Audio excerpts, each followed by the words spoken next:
So, I mean, there's things that they could do like that, and then re-release it and put it on DVD, and then Disney would make money that way. You know, like, I don't see a problem with that.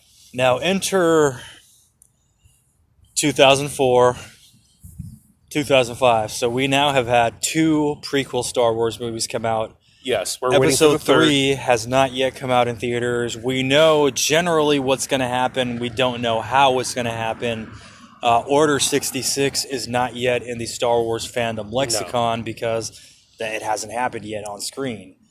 So we're still waiting for Episode 3. And then in order to do that tie-in, they release the updated, so the even more special editions.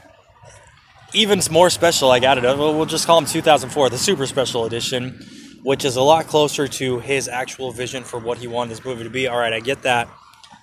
But everybody's thinking, oh my gosh, is this finally going to be the original trilogy version on DVD? And it was, no. This was a new, more updated, more CGI, totally different cut from what was the 1997 special edition.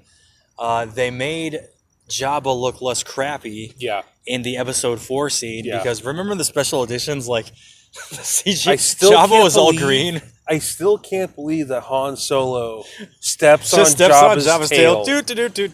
So eventually, because Lucasfilm did take notice, a shitload of people are pirating these Laserdisc scans of the original trilogy or other versions that they made of it. They finally came out and they said, all right, fine. We're going to release a limited edition of the original trilogy. We're not going to sell it in a box set. You're going to have to get 3 different DVDs individually of each one of the films in the trilogy. Disc 1 is going to be the 2004 release. And then Disc 2 is going to have the original unaltered version as a special feature. And a bunch of people said, fine, we will settle for that. So these, it says Disc 1, Star Wars Episode 4, A New Hope, and then commentary, blah, blah, blah. And then Disc 2, original theatrical version of Star Wars. And it just says Star Wars in italicized. Oh, and I forgot, it also had the demo from Lego Star Wars 2.